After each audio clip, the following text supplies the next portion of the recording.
Hey guys, welcome to another topic of discussion today, that is hyperkalemia. You know, serum potassium is the major intracellular cation. Okay, so that what is the normal concentration of a potassium? Increased potassium, serum potassium level is called hyperkalemia. So first we have to know the normal value. Normal value is actually 3.5 to 5.5 millimoles per liter or milliequivalents per liter. Okay, this is a normal potassium range in an individual. Okay, so according to European Society of Resuscitation,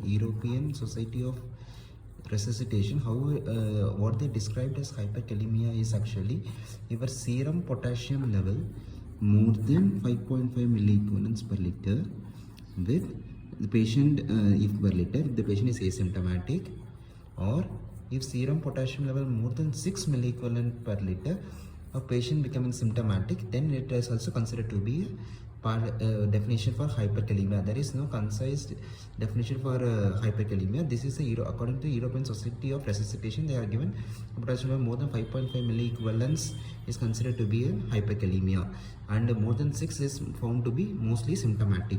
And when to treat that patient if the hyperkalemia is there, and when to suspect is a true hyperkalemia, that part I will be discussing down. Okay, so hyperkalemia is majorly classified, I think old textbooks is classified like mild, moderate and severe hyperkalemia. What is mild hyperkalemia is actually your serum value of potassium 5.5 milliequivalents to 6.5 milliequivalents. Okay, whereas moderate is actually 6.5 to 7.5 milliequivalents, whereas severe is more than 7.5 milliequivalents per liter.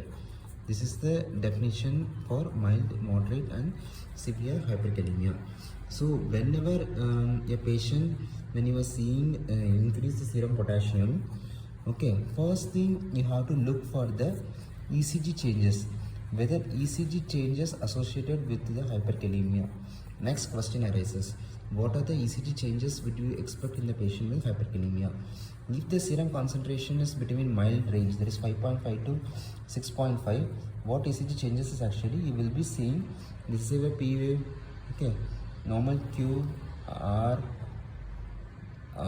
S, followed by we will be having a tall T wave. That is, tall T wave is the first initial finding you will observe in the serum concentration is between 5.5 to 6.5.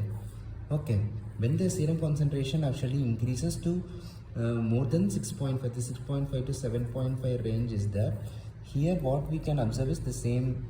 You will be able to observe P wave, yes, and what other thing is actually your QRS duration as well as PR interval will be prolonged. That is the thing you will be seeing, and there will be tall T wave will be the T wave will be tall, and your PR interval as well as your QRS duration. So widen QRS as well as your PR interval is getting prolonged.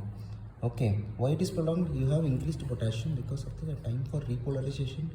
The depolarization time followed by repolarization will takes time, so that muscle relaxation it takes more widened, which will be identified as widened QRS and prolonged PR interval. Followed by which, what if the concentration goes more than 7.5, there will be loss of P waves. P waves will be absent, and there will be actually widened QRS with sine waveforms will be seen in the individual. Okay, this is the scene. If the patient duration is more than, and patient can further progress to arrhythmias as well as asystole. Okay, when this 5.5 to 6.5, we have tall T waves will be there, which is a major finding. When 6.5 to 7.5, there will be prolonged PR interval with widened QRS complex will be there. When it crosses more than 7.5, then it will be arrhythmias and asystole, and there will be sine waveforms will be seen. So whenever we are seeing increased serum potassium, classify the ECG changes. If ECG changes is present and patient increased serum and patient is symptomatic or 3 condition, you have to treat the hyperkalemia. If you found there is increased serum potassium and there is no symptoms and no ECG changes, then you have to find out whether it is true hyperkalemia or it is pseudo hyperkalemia. So what is pseudo hyperkalemia is actually falsely elevated. Suppose if you collected the samples, there may be some lab error, or there may be hemolyzed sample may be there, or there may be thrombocytosis or leukocytosis, thrombocytosis or leukocytosis, which will give a false value of elevated, or during sample collection tourniquet application, or squeezing the blood by twisting the hand. All these things actually give falsely elevated levels of potassium levels in the blood. So you have to differentiate whether it is pseudo hyperkalemia or true hyperkalemia. When you find out that it is a true hyperkalemia, then we have to find out what is the cause for the true hyperkalemia. So because we have to know that it may be causes may be due to either increased shifting inside the body or increased intake, one thing, or there may be decreased elimination from the body. So decreased elimination body